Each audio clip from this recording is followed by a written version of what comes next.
Immortal Angel presenta De Profundis, de Oscar Wilde. A Lord Alfred Douglas, enero-marzo de 1897. H. M. Person, Reading. Querido Bossy, después de larga e infructuosa espera, he decidido escribirte yo, tanto por ti como por mí, pues no me gustaría pensar que he pasado 2 largos años de prisión sin recibir de ti ni una sola línea, ni aun noticia ni mensaje que no me dieran dolor. Nuestra infausta y lamentabilísima amistad me ha acabado en ruina e infamia pública para mí.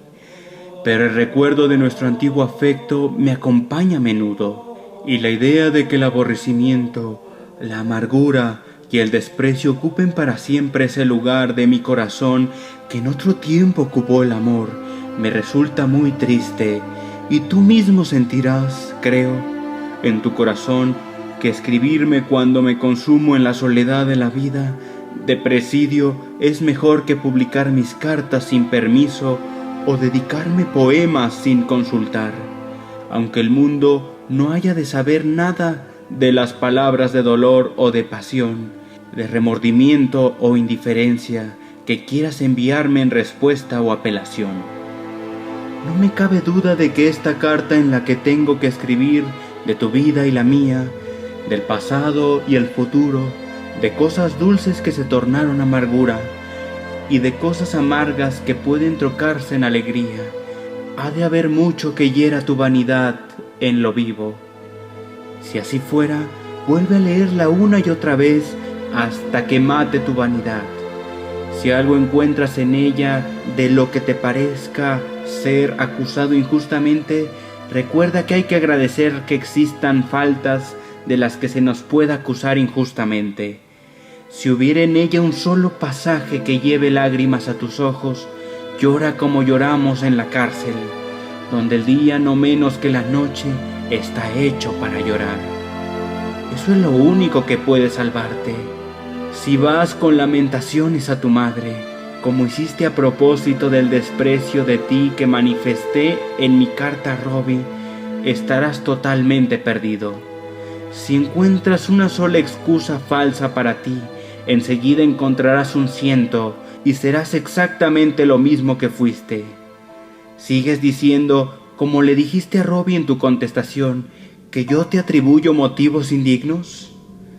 Si tú no tenías motivos en la vida, no tenías más que apetitos. Un motivo es un propósito intelectual. ¿Que eras muy joven cuando empezó nuestra amistad? Tu defecto no era que supieras muy poco de la vida, sino que sabías mucho. El alba de la juventud, con su flor delicada, su luz clara y pura, su alegría inocente y expectante, tú ya la habías dejado muy atrás. Con pies muy raudos y corredores habías pasado del romance al realismo. La cloaca y las cosas que en ella viven habían empezado a fascinarte. Ese fue el origen del problema en el que buscaste mi ayuda. Y yo, nada sabio, según la sabiduría de este mundo, por compasión y simpatía te la di. Tienes que leer esta carta de principio a fin, aunque cada palabra sea para ti el fuego o el escalpelo del cirujano que hace arder o sangrar la carne delicada. Recuerda que el necio a los ojos de los dioses y el necio a los ojos del hombre son muy distintos. Siendo enteramente ignorante de los modos del arte en su revolución, a los estados del pensamiento en su progreso, de la pompa del verso latino, o la música más rica de las vocales griegas, de la escultura toscana, o el canto isabelino, se puede estar lleno de la más dulce sabiduría. El verdadero necio, ese del que los dioses se ríen o al que arruinan, es el que no se conoce a sí mismo.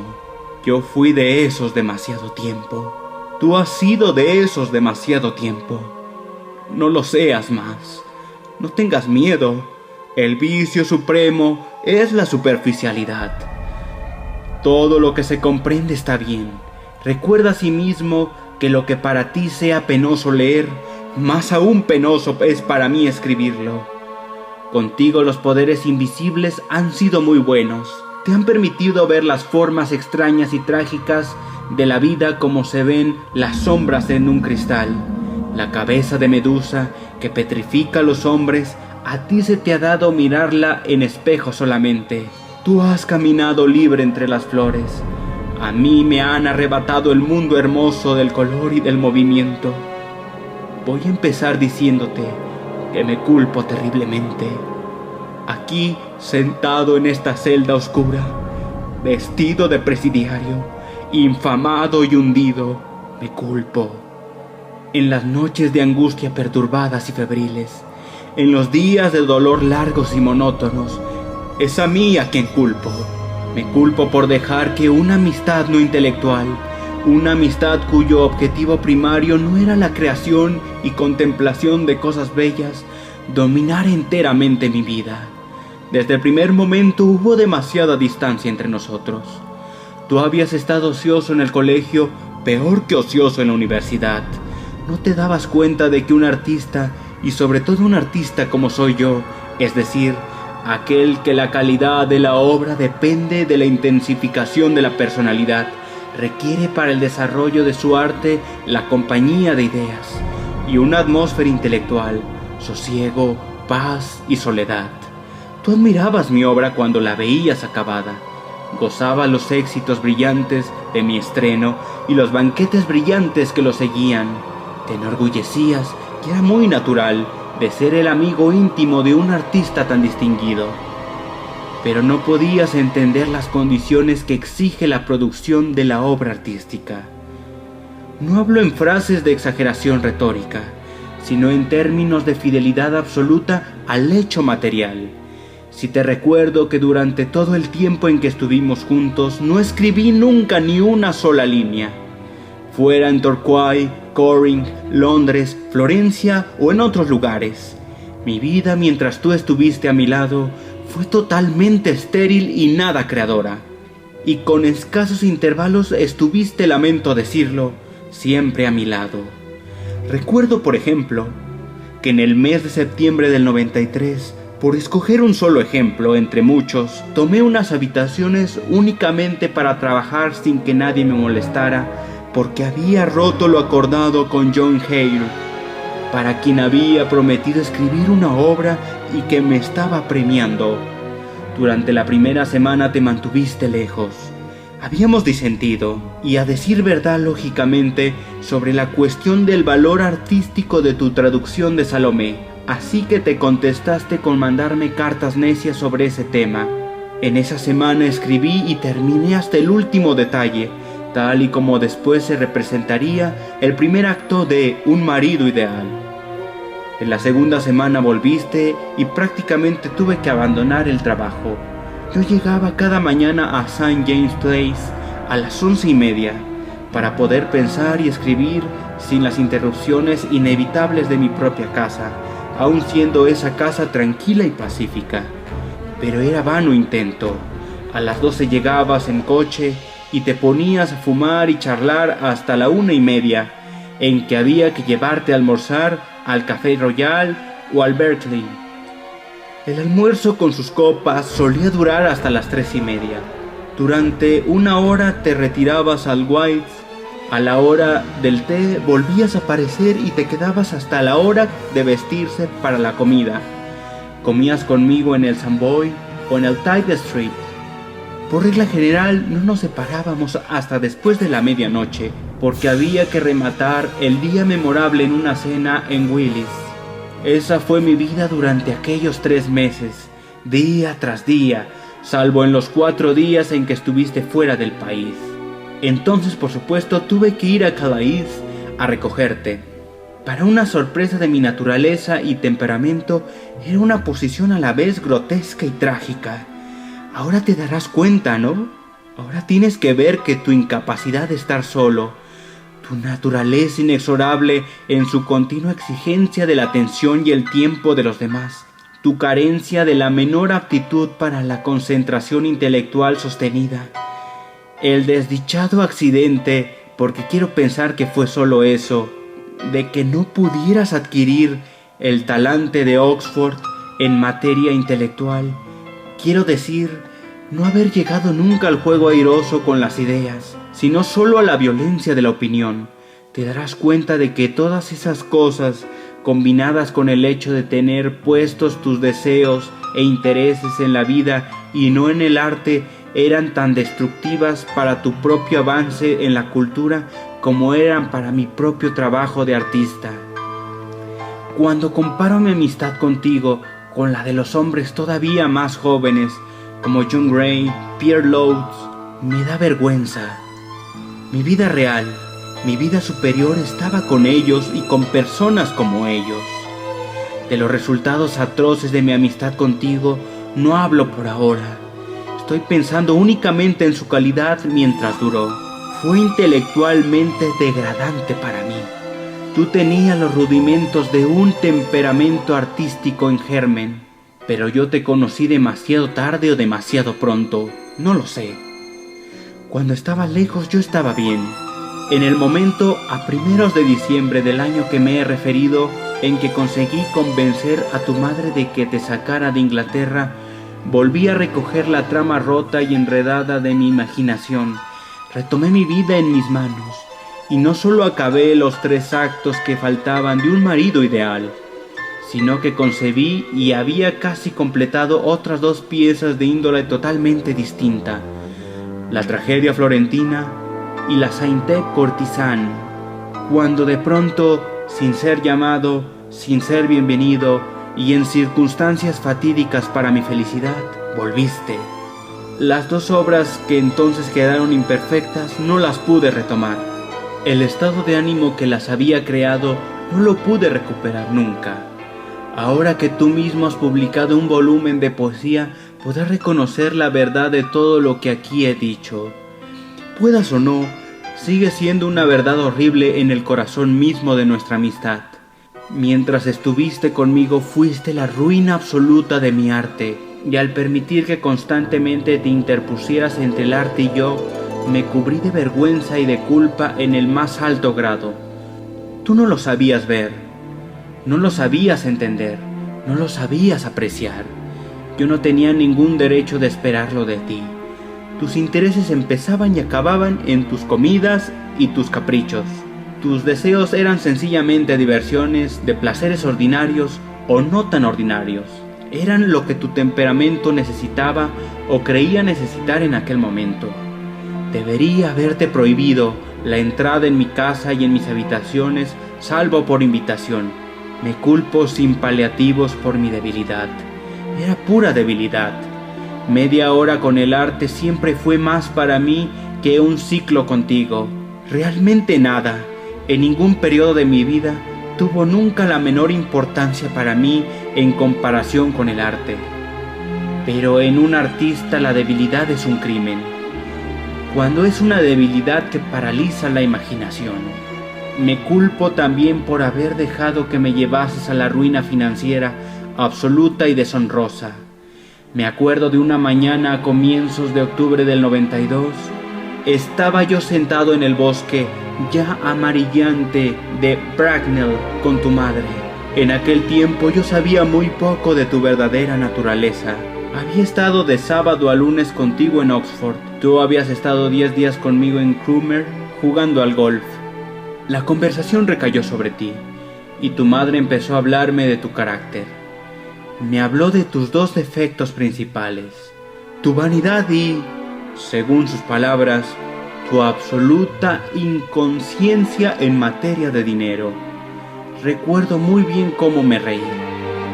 No tenía ni idea de que lo primero me llevaría a la cárcel y lo segundo a la quiebra. Pensé que la vanidad era una especie de flor airosa en un hombre joven. En cuanto a la prodigalidad, porque pensé que no se refería más que a la prodigalidad.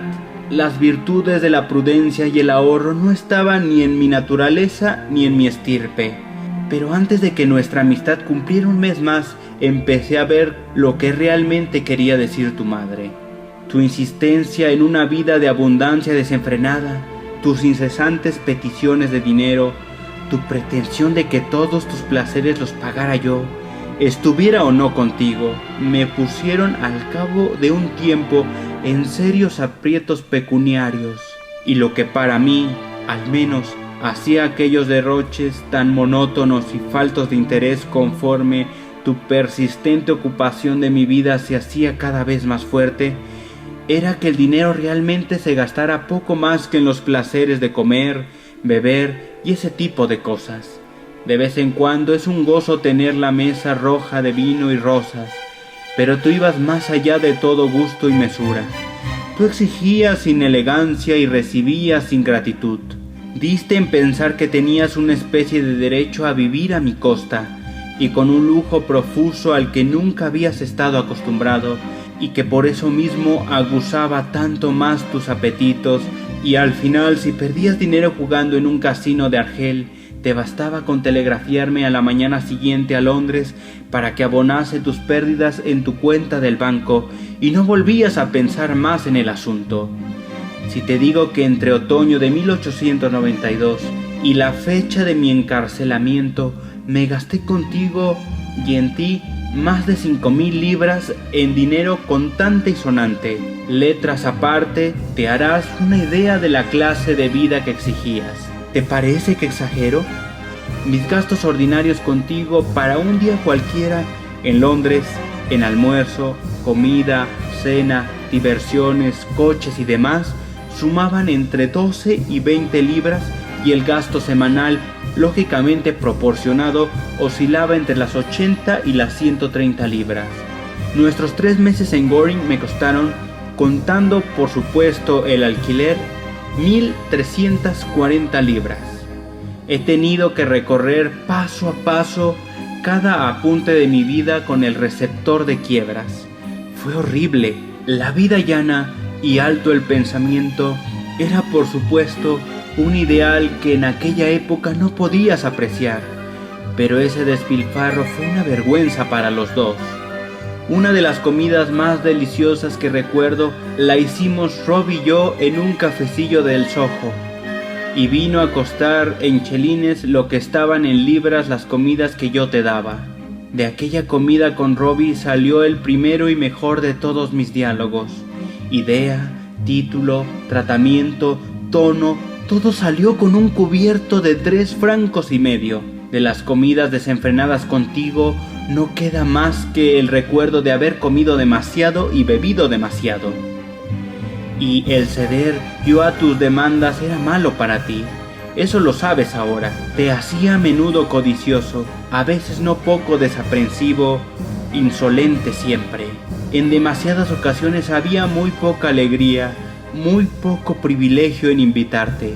Olvidabas, no diré la cortesía formal de dar las gracias, porque las cortesías formales no van bien con una amistad estrecha, sino simplemente la elegancia de la compañía cordial, el encanto de la conversación agradable, el repirborsasop que decían los griegos, y todas esas delicadezas amables que embellecen la vida y que son un acompañamiento de la vida, como podría ser la música, armonización de las cosas y melodía en los intervalos desabridos o silenciosos.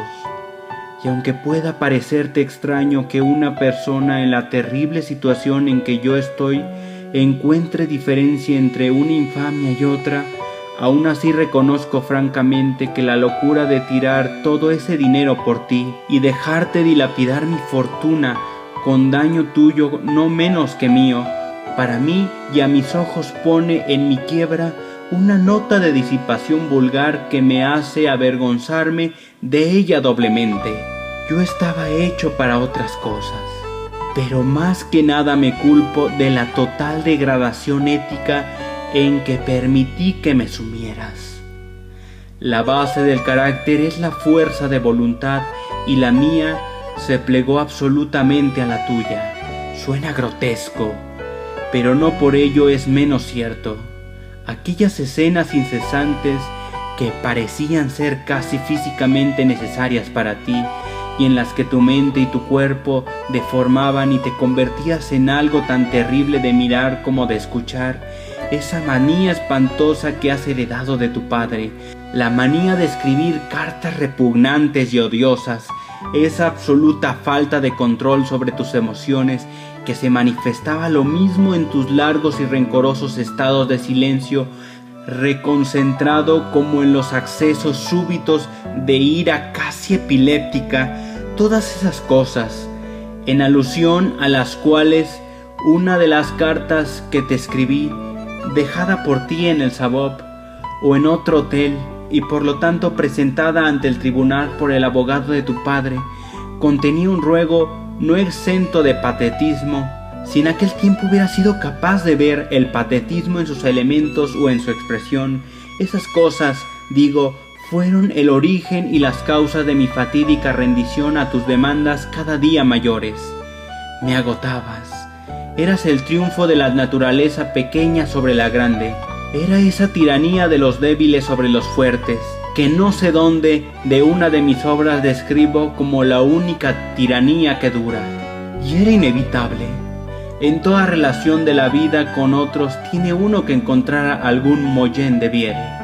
En tu caso, había que ceder ante ti o dejarte. No cabía otra alternativa.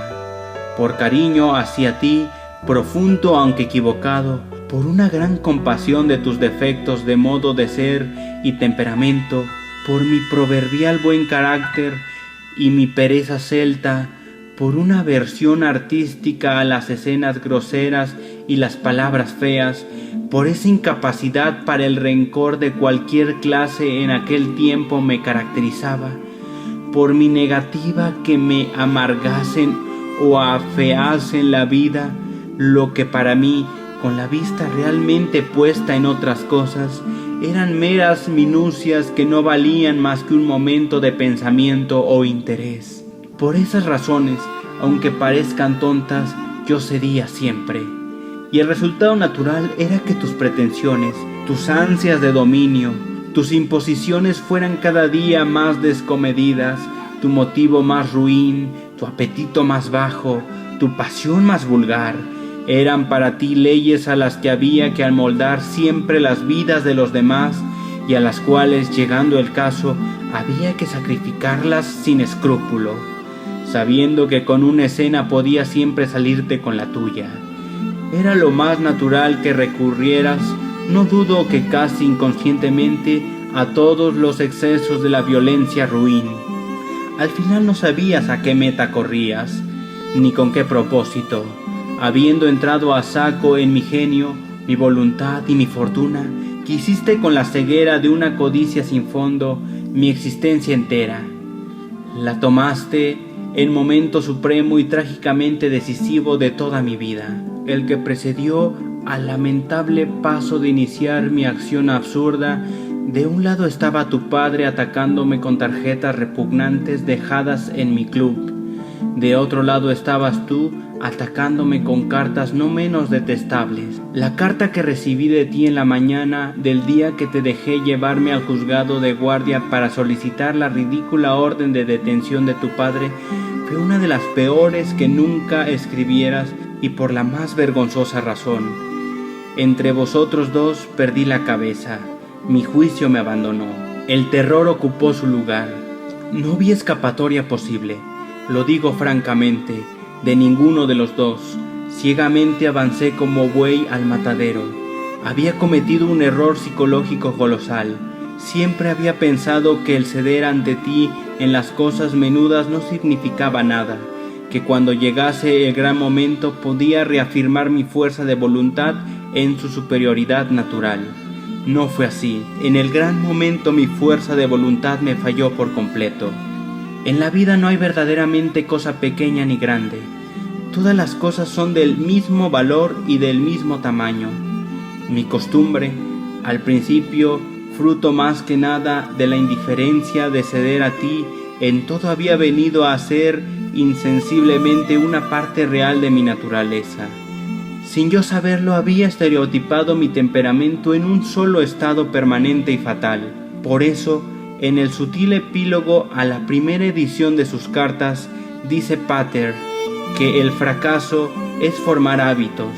Cuando lo dijo, los obtusos de Oxford no vieron en la frase más que una inversión traviesa del texto un tanto manido de la Ética de Aristóteles, pero lleva escondida una verdad prodigiosa, terrible.